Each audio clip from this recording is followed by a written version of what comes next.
ফ্রান্সের প্রত্যেকটা মানুষ তারা চাতক পাখির ন্যায় তাকিয়ে আছে, কেননা তারা ইতিহাস পড়ছে, ইতিহাস জানছে।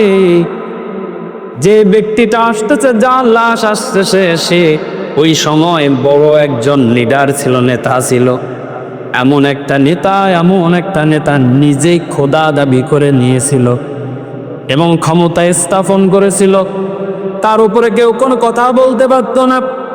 অনেক বড় একজন ব্যক্তি, অনেক বড় মাপের একজন মানুষ, সে আসতেছে। যখন ফ্রান্সে নামার পর ওই লাশ যখন বক্সে করে যখন চলে আসতেছে, ফ্রান্সের প্রত্যেকটা মানুষ দাঁড়িয়ে তাকে সেলুট দিল এবং সম্মান দেখালো। ফ্রান্সের প্রেসিডেন্ট সামনে থেকে দাঁড়িয়ে চিন্তা করতেছে, হাই, আমার চেয়ে কত শক্তিশালী মানুষ, আমার থেকে কত ক্ষমতাধর একজন মানুষ, কিন্তু কবে কোন সময় মারা গিয়েছে দিন তারিখ সন কেউ জানে না। এই দাম্ভিকতা, এই অহংকার কোথায় গেল এই চিন্তাবিদের ঘরে? ফ্রান্সের প্রেসিডেন্টের পাশে ডক্টর মরিস বুকাইলি তিনি দাঁড়ানো। ডক্টর মরিস বুকাইলি তিনি বলেন, যত বৈজ্ঞানিক আছে প্রত্যেকেই তারা চিন্তা ভাবনা করতেছে যে এই লাশটা নিয়ে আমরা গবেষণা করব, এর থেকে আমাদের অনেক কিছু জানার এবং শেখার অনেক বিষয় আছে। কিন্তু আমি মনে মনে চিন্তা ভাবনা করলাম, কবে কোন সময় মারা গিয়েছে কেউ জানে না, কিন্তু এই লাশটা যে অক্ষত অবস্থায় আছে, কেন আছে? আমার টার্গেট একটাই, শুধুমাত্র এই লাশটা এতদিন পর্যন্ত অক্ষত আছে, কি কারণে আছে? এই অক্ষত থাকার কারণ আমার খোঁজ নিয়ে বাইরে হতে হবে। ডক্টর মরিস বুকাইলি উনি চিন্তা করলেন, কখন সময় পাবো, কখন এই লাশটা নিয়ে আমি রিসার্চ করবো। ডক্টর মরিস বুকাইলি উনি ওনার টিমটা নিয়ে যখন একটা ঘরের ভিতরে ঢুকে গেল, ফেরাউনের লাশটা সামনে নিয়ে, ডক্টর মরিস বুকাইলি উনি বারবার চিন্তা করতে যায়, হাই রে, এই লাশটা তো পছন্দ ধরি নাই এবং এই লাশের সাথে কেমন যেন লবণাক্ত পাওয়া যায়, তাহলে বোঝা গেল এই লাশটা দীর্ঘদিন পর্যন্ত পানির ভিতরে ছিল।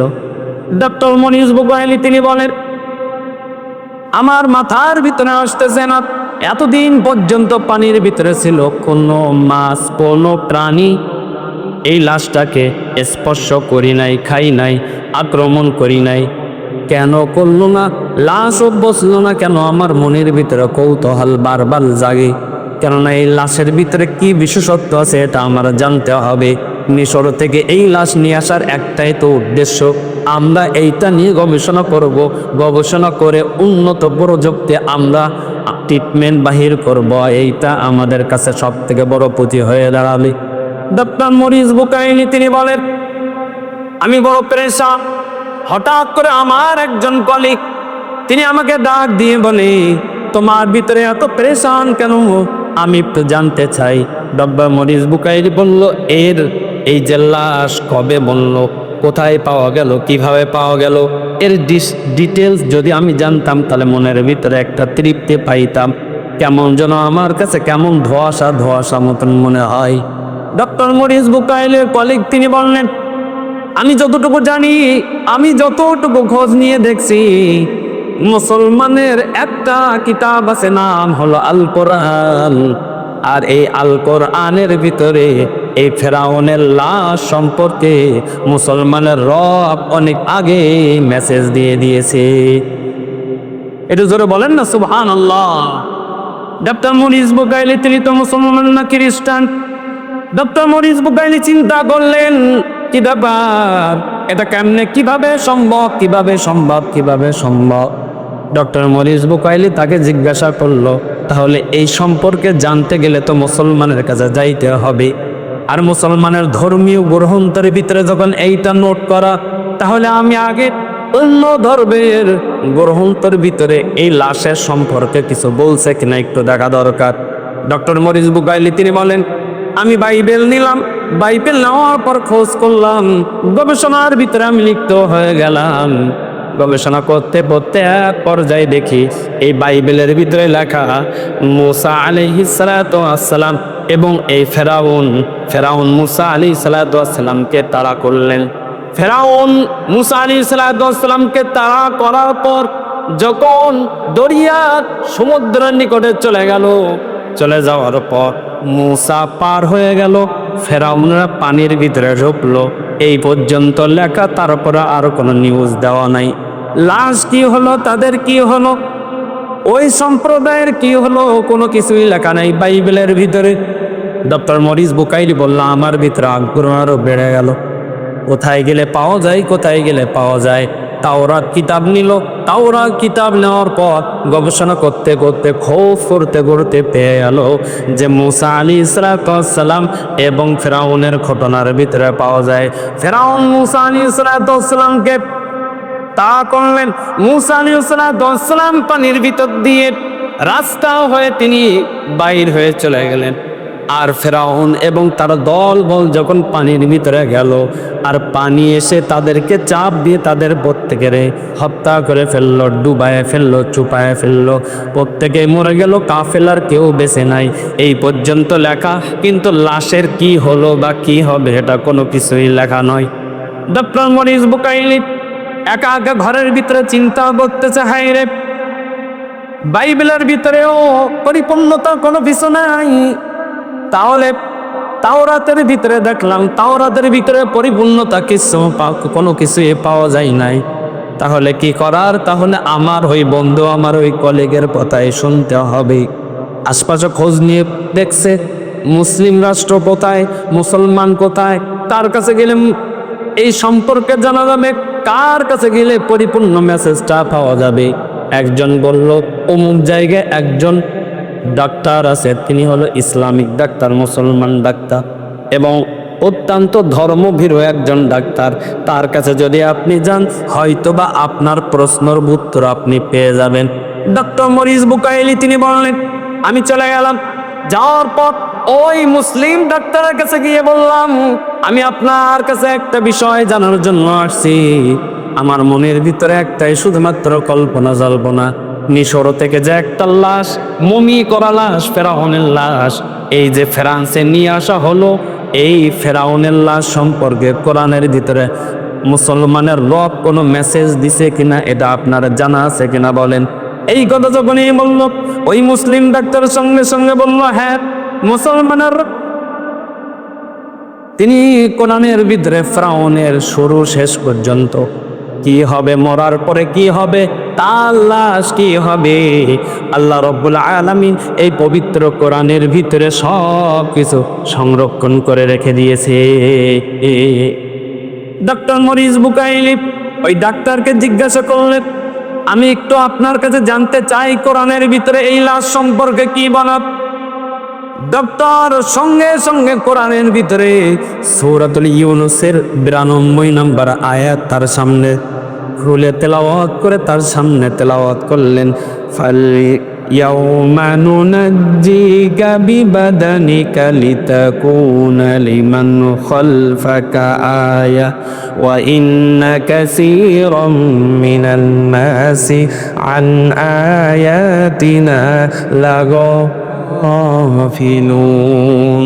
আল্লাহ রাব্বুল আলামিন ওই সময় যখন ফেরাউনকে যখন চুপায় মেরে ফেলতেছে, ওই সময় আল্লাহ রাব্বুল আলামিন বললেন, তোর লাশটা তোর পরে যারা আসবে তাদের নিদর্শন হিসাবে আমি আল্লাহ রাব্বুল আলামিন রাখবো। ওই লাশ কখনো কোনোদিন কোনো অবস্থায় কোনো ক্ষয়ক্ষতি হবে না, একেবারে টাটকা থাকবে এবং কোনো ক্ষতি হবে না, কোনো পোকামাকড়ও খাবে না, পানিতে নষ্ট করবে না, কোনো পোকামাকড়ও স্পর্শ করবে না। কেন? তুই যেমন না মুখ হারাম, তুই একটা মাকলুব হয়ে রবের ওপরে বৃদ্ধাঙ্গুল দেখাইলে, রবের সাথে প্রতিযোগিতায় নেমেছিলি।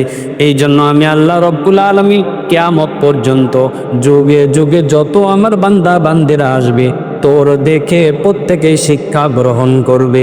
আল্লাহ রব্বুল আলামিন আবার ওই সূরাতুল ইউনূসের 92 নম্বর আয়াতের শেষে বলেন, কিন্তু অনেক মানুষ আছে, অনেক আমার বান্দা বান্দিরা তারা থাকবে, আমার নিদর্শন তারা কোনো সময় মানবে না। আছে না নাই? এটা কথা বলেন, আছে না না?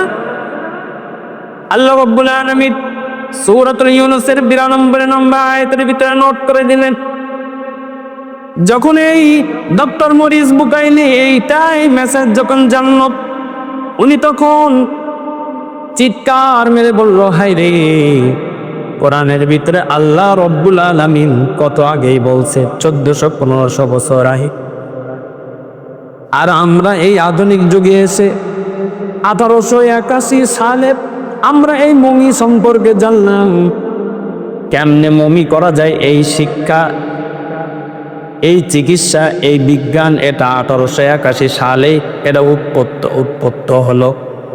কিন্তু 1400-1500 বছর আগে আল্লাহ রব্বুল আলামিন পবিত্র কোরআনের ভিতরে এর লাশটা কি হবে, কিভাবে থাকবে, কোনো নষ্ট করতে পারবে না কেউ, কোনো পোকামাকড় খাবে না, এটা আল্লাহ তাআলা নোট করে দিয়েছেন কোরআনের ভিতরে।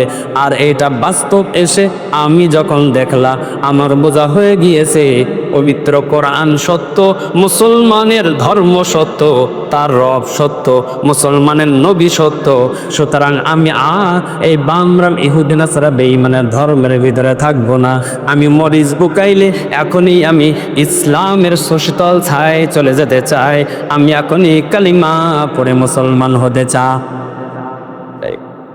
সম্মানিত হাজিরিন, এই জন্য কোরআনের ভিতরে আল্লাহ রাব্বুল আলামিন তার হাবিবের ওপরে 100-200 বছর আগে নয়, 1400-1500 বছর আগেই নোট করে দিয়েছেন, ও আমার হাবিব, আপনার ওপরে যে কোরআন নাজিল করলাম, আপনার ওই সমস্ত উম্মতদেরকে জানিয়ে দিবেন, আমার বান্দা বান্দীদেরকে জানিয়ে দিবেন, আমার গোলামদেরকে মেসেজ দিয়ে দিবেন। সূরাতুল ইউনূসের 92 নম্বর আয়াতটা তাদের সামনে পেশ করবেন। দেখো দেখো দেখো, যারা রবের উপরে বেশি বুঝতে চায়, রবের উপরে বৃদ্ধা আঙ্গুল দেখায়, রবের উপরে যে বা যারা বেশি বুঝতে চায়, আমি আল্লাহ রব্বুল আলামিন তাদেরকে ধরি না। আমি রব যদি ধরি তাহলে তাদেরকে ছাড়ি না। আর আমি ওই ফিরআউনকে এমন ভাবে ধরেছি, আমি ওই ফিরআউনকে এমন ভাবে ধরলাম, ওই ফিরআউন কিয়ামত পর্যন্ত সকল বান্দা বান্দি, সকল আপনার উম্মতেরা, আমার বান্দা বান্দিরা তাকে দেখে শিক্ষা গ্রহণ করবে। রবের সাথে যারা বাড়াবাড়ি করবে তাদের পরিণাম কোনো সময় ভালো হবে না, হবে না। এই জন্য নবীজি বলেন, আমার সাহাবীরা শুনে নাও, আমি নবী, আমার এই আসা যাওয়ার ভিতরে আমি হলো শেষ নবী, আমার করে আর কোনো নবী আসবে না। কিন্তু ওয়ারাসাতুল আম্বিয়া যারা, তারা হলো আলেম ওলামা, আলেম ওলামা নবীগণের ওয়ারিস হবে। সুতরাং কেউ যদি আলেম ওলামার চেহারার দিকে, হক্কানা আলেম ওলামার চেহারার দিকে নেক নজরে যদি তাকায়, নবীজি বললেন কেমন যেন তারা নবীজির সাথে আলেম ওলামাদের দিকে তাকানোর কারণে, আলেম ওলামার সাথে সময় দেওয়ার কারণে কেমন যেন আমি রাসূলুল্লাহ আমার সাথে তারা সময় দিয়ে নিল। কিন্তু বর্তমান সময় আমাদের সমাজে কিছু মাথা ফলা আছে, মাথা মোটা মাথা ফলা বেঈমান আছে। বাবা মুসলমান, দাদা মুসলমান, পদ্দাদা মুসলমান, মুসলমানের ঘরে জন্মগ্রহণ করার পরেও তার হেতাহেত জ্ঞান থাকে না। টাকা পয়সা হয়ে গিয়েছে, ক্ষমতা হওয়ার কারণে, যৌবনের শক্তি থাকার কারণে ওই বলদ আর ডানবাম চিন্তা করে না, আলেম ওলামাদেরকে অপমান করে, অপদস্থ করে। বিশ্বাস করে নাও, সূরাতুল ইউনূসের 92 নম্বর আয়াতের দিকে তোমার একটা মেসেজ দিয়ে দিলাম, তুমি ওই 92 নম্বর আয়াতের দিকে তাকাও, আর ওখান থেকে তুমি শিক্ষা গ্রহণ করো। আলেম ওলামার সাথে যদি খারাপ আচরণ করো, তোমার পরিণাম কিন্তু ফিরআউনের মতো হবে। আল্লাহ তাআলা পারে কি পারে না? এটা কথা বলতে হবে, পারে কি পারে না? তারা আলেম ওলামার সাথে যে বা যারা বেয়াদবি করছে, খারাপ আচরণ করছে, যে দলের হোক না কেন, যে সংগঠন করুক না কেন, কিন্তু আলেম ওলামার সাথে খারাপ আচরণ করার কারণে, অপমানিত লাঞ্ছিত করার কারণে, সুতরাং তারও পরিণাম কখনো কোনোদিন কোনো অবস্থায় ভালো হতে পারে না। যুগে যুগে এটা প্রমাণ পাওয়া গিয়েছে, যুগে যুগে এটা প্রমাণ আমরা দেখছি। সুতরাং আপনার টাকা থাকতে পারে, আপনার ক্ষমতা থাকতে পারে, আপনার যৌবন থাকতে পারে, জনবল থাকতে পারে, কিন্তু খবরদার ওয়ারাসাতুল আম্বিয়া আলেম ওলামার সাথে কখনো কোনো সময় বেয়াদবি করবেন। আরে কত কয় না বেয়াদবি করবেন, কত কয় না বেয়াদবি করবেন। আলেম ওলামার সাথে বেয়াদবি করবেন না। আলেম ওলামার সাথে যদি বেয়াদবি করেন, বিশ্বাস করেন আপনার মৃত্যুটা তো হবে সেই ধরনের। আর এমনও হতে পারে যে ব্যক্তি আপনার জানাজা পড়াইতেছেন তারে তো কষ্ট দিছেন, ও ব্যক্তি এমন অ্যাঙ্গেলে আপনার জানাজা পড়াবে, বিনা উজুই কিন্তু আপনার জানাজা পড়াবে। সুতরাং আপনার দুনিয়ার থেকে শুরু হয়ে গিয়েছে বিপদ, মরার পরেও বিপদ আছে না নাই? এটা কথা বলেন, আছে না নাই? এজন্য আলেম ওলামাদের সাথে আপনার ভালো লাগলো না অমুককে, ব্যাস আপনি চলে যান, দরকার নাই। কিন্তু চায়ের দোকানে বসে মিনি সংগঠ কি বলে সংসদ ভবন বানিয়ে, মিনি সংসদ ভবন বানিয়ে ওখানে আপনি সব কিছু করে ফেলতেছেন, এটা করবেন। একটা বিপদের বলা হচ্ছে, আর একটা হলো আপনি যার পিছনে নামাজ আদায় করতেছেন, যিনি আপনার এলাকার নেতা ইমাম, আপনি তাকে নিয়ে ট্রল করতেছেন, আপনি তাকে নিয়ে বাজে মন্তব্য করতেছেন। খবরদার, খবরদার। কেননা আপনি যখন দুনিয়াতে আসলেন এই ইমামেই লাগছে, ডান কানে আজান বাম কানে ইকামা। আপনি তো আজান দিতে পারেন না, আপনি স্বামী আপনি আজান দিতে পারেন না, আপনি বাবা আপনি আজান দিতে পারেন না, আপনি দাদা আপনি আজান দিতে পারেন না, আপনি নানা আপনি আজান দিতে পারেন না। তাহলে আজান দেবে কে? মসজিদের হয় মুয়াজ্জিন সাহেব, নাইলে ইমাম সাহেব। তাহলে স্পর্ধা আপনার লাগলো, বিরোধিতা তার সাথেই। আবার যখন আপনার বিবাহর সময় হয়ে গেল, ইজাব কবুলের সময়, ওই সময়ও আলেম ওলামা লাগলো, কিন্তু বিরোধিতা তাদের সাথে। আবার যখন আপনার মৃত্যু হয়ে গেল, তখন শেষ যে ইবাদত দোয়া, ওখানেও আলেম ওলামা লাগলো। তাহলে হওয়ার সময়, জরমের সময়, বিদায় দেওয়ার সময় আলেম ওলামা লাগলো, আর তার পিছনে আপনি লেগে গেলেন, তার পিছনে এমনভাবে লাগলেন আপনি সমস্ত জায়গায় সার্কুলার করতেছেন। হ্যাঁ, ওই ব্যক্তি যদি কষ্ট পায়, ওই ব্যক্তি যদি কষ্ট পায়, আর আপনি যদি তার কাছ থেকে মাপ না চেয়ে থাকেন, হ্যাঁ প্রকৃতপক্ষে সে যদি দোষ করেই থাকে, সে একজন আলেম, আপনি তাকে সাইটে নিয়ে যান, আপনি তাকে বুঝান। সে যদি না বুঝে তাহলে তার ব্যবস্থা আছে, কিন্তু আপনি ডাইরেক্ট অ্যাকশন করতেছেন। আপনার টাকা আছে, আপনার ক্ষমতা আছে, জনবল আছে, আপনি মনে করতেছেন আমি অনেক কিছু করতেছি। না, আপনি সূরাতুল ইউনূসের 92 নম্বর আয়াত একটু দেখেন। আল্লাহ তাআলা বলছে বেশি গাদ্দারি করো না, গাদ্দারি যদি বেশি করো তাহলে শেষ পরিণাম ভালো হয়। এটা কথা কয় না কেন? ভালো হয়। আল্লাহ আমাদের সঠিক বুঝদান করে, বলে না আমিন। সম্মানিত হাজির, এই জন্য আল্লাহ রাব্বুল আলামিন বলেন কোরআনের ভিতরে যা কিছু আছে সব কিছু সত্য, কোনো মিথ্যা নয়। আমি আল্লাহ রাব্বুল আলামিন সব কিছু তোমাদের সামনে আমি তুলে ধরলাম। কোরআনের ভিতরে যা কিছু তোমরা পাবে, যা কিছু তোমরা শুনবে, যা কিছু বর্ণনা করা হবে সব কিছু সত্য হবে, কোনো মিথ্যা নয়। 1400-1500 বছর আগে আল্লাহ রাব্বুল আলামিন তার হাবিবের উপরে কোরআন নাজিল করলেন, এবং ফেরাউনের লাশ সম্পর্কে তার হাবিবের কাছে সব কিছু বলে দিলেন, মেসেজ দিয়ে দিলেন। আর ডক্টর মরিস বুকাইলি তিনি বলেন এই সময় এসে যখন হুবহু মিলে যায়, কোনো পরিবর্তন যখন হয় না, তাহলে আমার বোঝা হয়ে গেল আসমানের নিচে জমিনের উপরে সত্য যদি কোনো ধর্ম থেকে থাকে, কিতাব থেকে থাকে, তার নাম হলো আল কোরআন। বিশ্বাস হয়? আরে কথা কেন বিশ্বাস হয়? উনি মুসলমান হয়ে গেলেন, উনি মুসলমান হয়ে গেলেন। শুধু তাই নয়, উনি মুসলমান হওয়ার পরে 10টি বছর কোরআন নিয়ে গবেষণা করেছেন। কোরআন নিয়ে গবেষণা করে একটা বই লিখছেন, বাইবেল অফ কোরআন।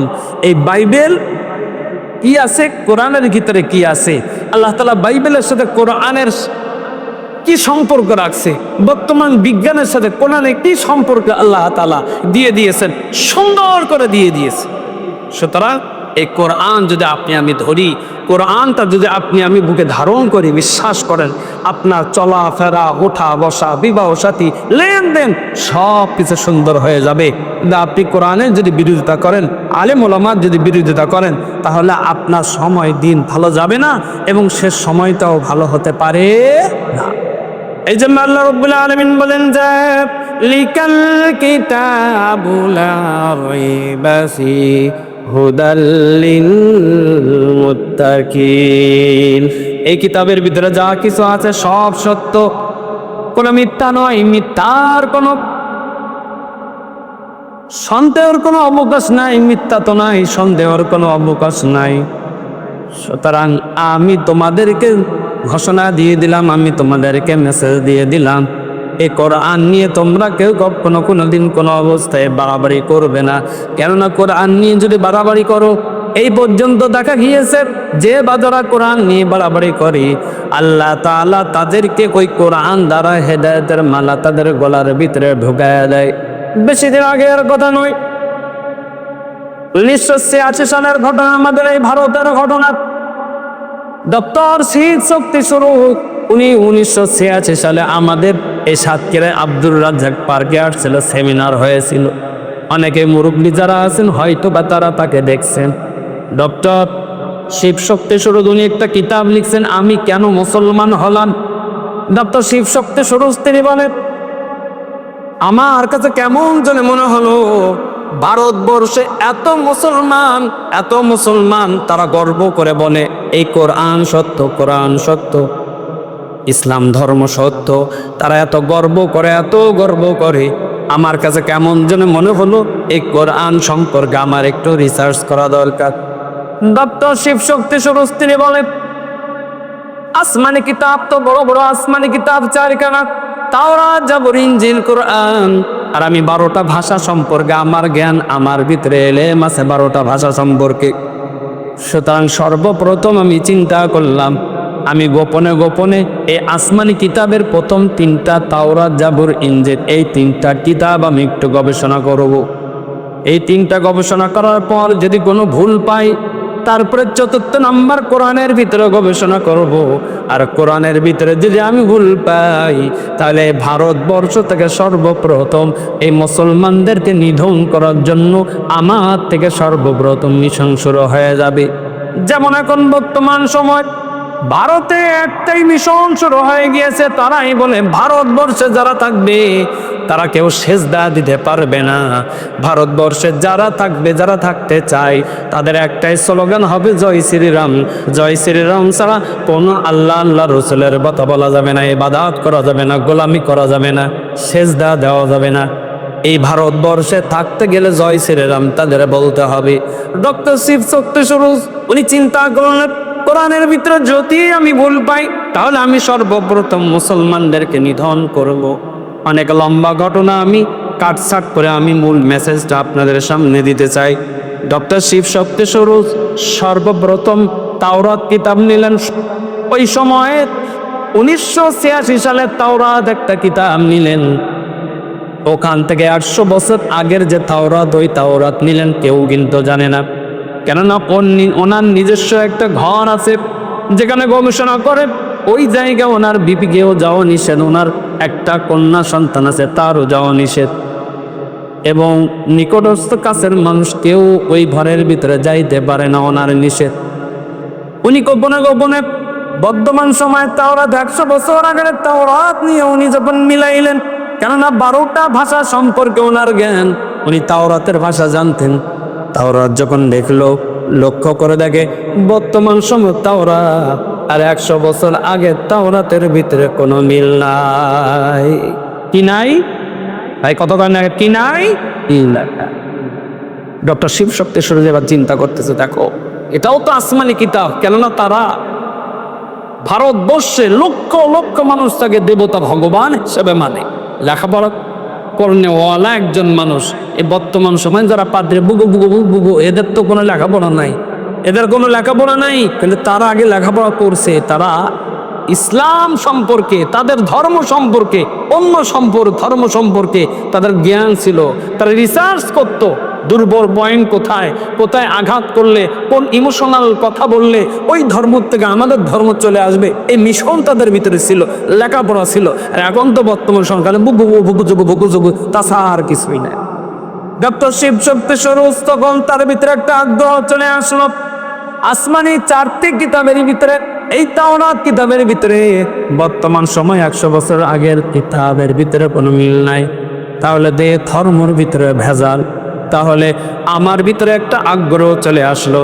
আমি জাবুর কিতাব নিলাম, বর্তমান সময় 100 বছর আগের জাবুর কিতাব নিলাম। আমি যখন গোপনে যখন স্টাডি শুরু করলাম, গবেষণা শুরু করলাম মিলানোর জন্য, আমি লক্ষ্য করে দেখি বর্তমান সময়ের জাবুর আর 100 বছর আগের জাবরের ভিতরে কোনো মিল নাই।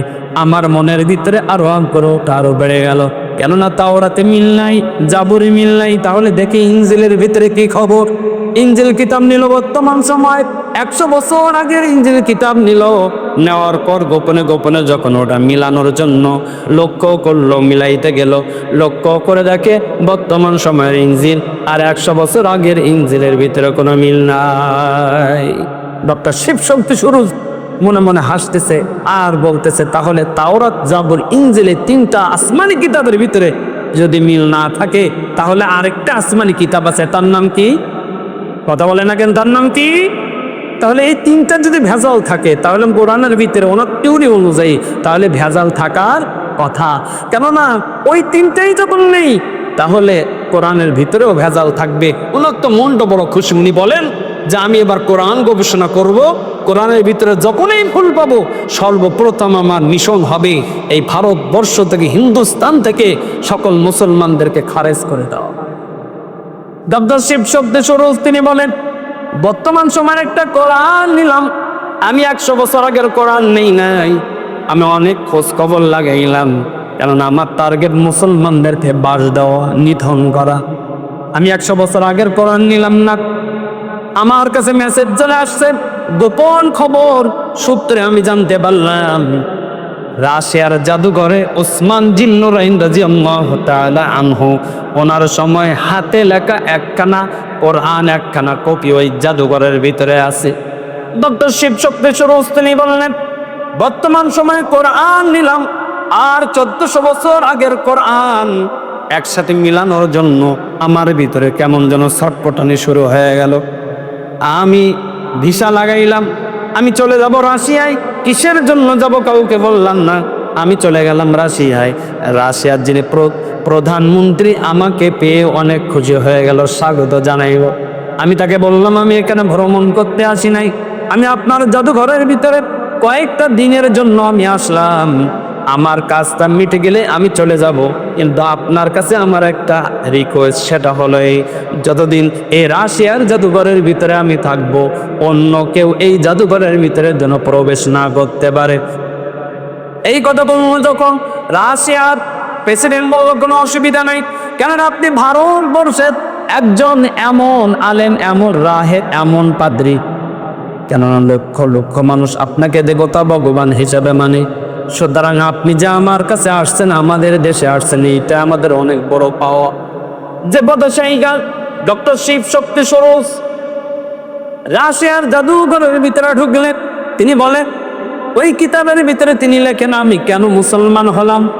রাশিয়ার জাদুঘরের ভিতরে ঢোকার পর কোরআনের উপরে পরিপূর্ণতাল সম্মান দেখায় সুন্দরভাবে ওযু করলে।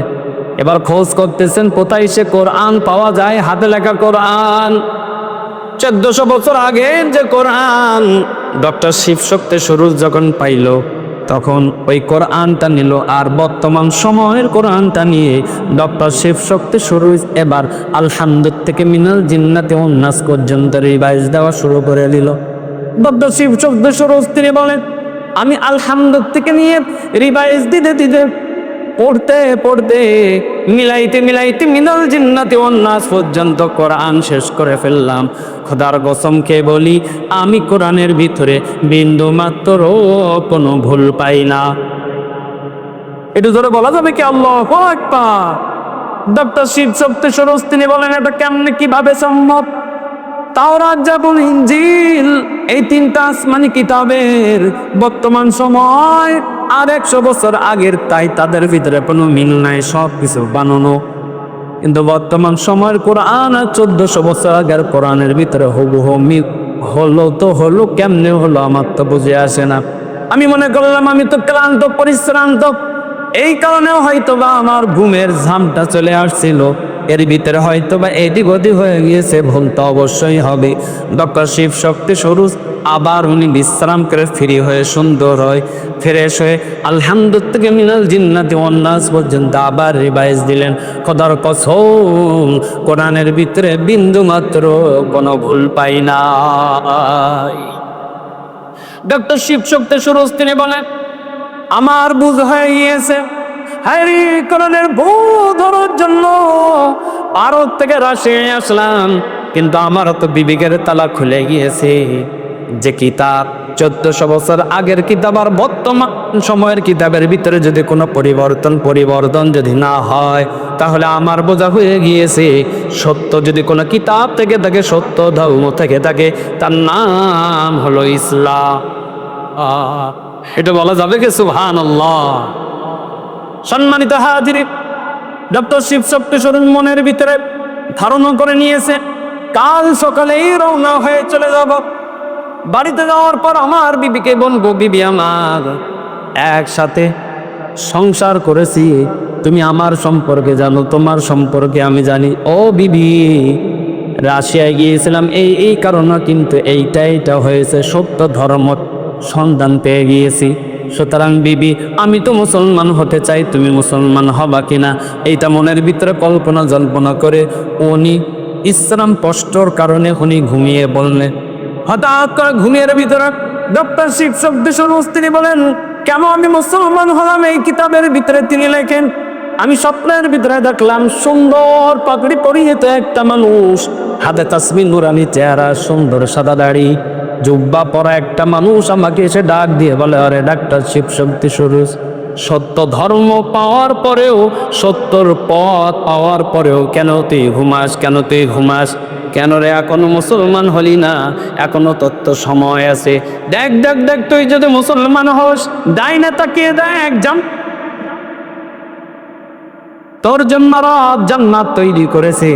আর যদি মুসলমান না হস, বেঈমান হয়ে যাবি, বামে তাকিয়ে দেখ জাহান্নাম, যার শুরু আছে শেষ নাই। ওই শাস্তির কথা জীবনে অকল্পনা করতে পারবি না। সুতরাং এখনো সময় আছে, মুসলমান হয়ে যা। ডক্টর শিব শক্তি স্বরূপ, আমি তার হাতে হাত রেখে ওই ঘুমের ভিতরে আমি মুসলমান হয়ে গেলাম। মুসলমান হওয়ার পর উনি যখন চলে যায়, আমি ওনার হাতটা ধরে বলি, আপনি কে? আমাকে তো মুসলমান বানাইলেন, আপনার পরিচয়টা জানতে চাই। সঙ্গে সঙ্গে বলল, ও ডক্টর শিব শক্তি স্বরূপ, আমি তো আর কেউ নয়, আমি হলাম মদিনার নবী। এটা জোরে বলেন না আল্লাহ। ডক্টর শিব শক্তি স্বরূপ তিনি বলেন, সময় হয়ে গিয়েছে, আমি মাত্র 1 থেকে 2টা মিনিট আপনাদের কাছ থেকে সময় নিব। ডক্টর শিব শক্তি স্বরূপ তিনি বলেন, আমি চোখটা খেলানোর পরে কাউকে দেখি নাই, ডাইনে বামে সামনে পিছনে কাউকে দেখি নাই। ডক্টর শিব শক্তি স্বরূপ তখন ওনার মাথার ভিতরে আসছে, হ্যাঁ আমি তো পড়েছিলাম, শয়তান সবার সুরত নিতে পারে, সবার চেহারা আকৃতি নিতে পারে, কিন্তু নবীদের আকৃতি শয়তান কোনোদিন নিতে পারে না। ডক্টর শিব শক্তি স্বরূপের বোঝা হয়ে গিয়েছে, কেননা কোরআনের ভুল ধরার জন্য ভারত থেকে রাশিয়ায় আসলাম। আসার পর আল্লাহ তাআলা তো আমার হেদায়েতের মালা দিয়ে দিয়েছে।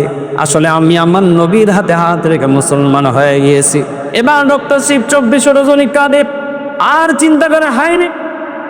ইসলামের রীতি এবং নীতি হলো এটা, স্বামী স্ত্রী 2 জন যদি অন্য ধর্মের হয়, কেউ যদি মুসলমান হয় আর যদি অন্যজন মুসলমান না হয়, তাহলে অটোমেটিক তালাক হয়ে যায়। তাহলে আমি তো মুসলমান হয়ে গিয়েছি, আমার বিবি তো তালাক হয়ে গিয়েছে। মনে বড় কষ্ট। সকালে রওনা হয়ে চলে আসলো, কাউকে জানাই নাই, ডাইরেক্ট ঘরের ভিতরে ঢুকলো। বিবি চিন্তা করে, কিরে, স্বামীর সাথে তো কোনোদিন আমার মানে নহই নাই, বাহিরের থেকে আসলে কোনো কিছু গিফট নিয়ে আসে, আমার সাথে মন আঁকা করে, কুশল বিনিময় করে, আজ কোনো কথা না বলে কেন ওই ঘরের ভিতরে চলে যায়? স্ত্রী আসার পর বাহিরের থেকে বারবার ডাক দেয়, বলে, স্বামী আমার, কি ব্যাপার, দরজা কেন আটকাইলেন? ডক্টর শিব শক্তি স্বরূপ তিনি বললেন, আমি কাঁদতেছি, ছোট্ট বাচ্চার মতো ভেউ ভেউ করে কাঁদি, আর বলি, দেখো দেখো স্ত্রী আমার, তুমি আমার আর স্বামী বলবে না, কেননা গতকাল এমন একটা ঘটনা ঘটে গিয়েছে, এই ঘটনা যদি তুমি শোনো তাহলে তুমি সর্বপ্রথম আমাকে প্রহার করবে। দেখো স্ত্রী আমার, গত রাত্রে মুসলমানের নবী যিনি, তার হাতে হাত রেখে তো আমি মুসলমান হয়ে গিয়েছি। সুতরাং মুসলমানের রীতি এবং নীতি হলো, স্বামী যদি মুসলমান হয় আর স্ত্রী যদি মুসলমান না হয়, তাহলে অটোমেটিক তালাক হয়ে যায়। সুতরাং তোমার সাথে কথা বলাও এটা হারাম, জেনার গুনাহ হবে, গুনাহে কবিরা হবে। আমি তোমার সাথে কথা বলতে চাই না। এই কথা বলল যখন, সঙ্গে সঙ্গে স্ত্রী কাঁদে আর বলে, প্রাণের স্বামী আমার, মুসলমানের রব তার বান্দাদেরকে কোনোদিন ঠকায় না। স্বামী যে রাত চলে গিয়েছে ওই রাতে যে সময় আপনি নবীর হাতে হাত রেখে মুসলমান হয়েছেন, ওই একই টাইমে আল্লাহ তাআলা আমাকেও ইসলামের কালিমা গ্রহণ করে দিয়েছি।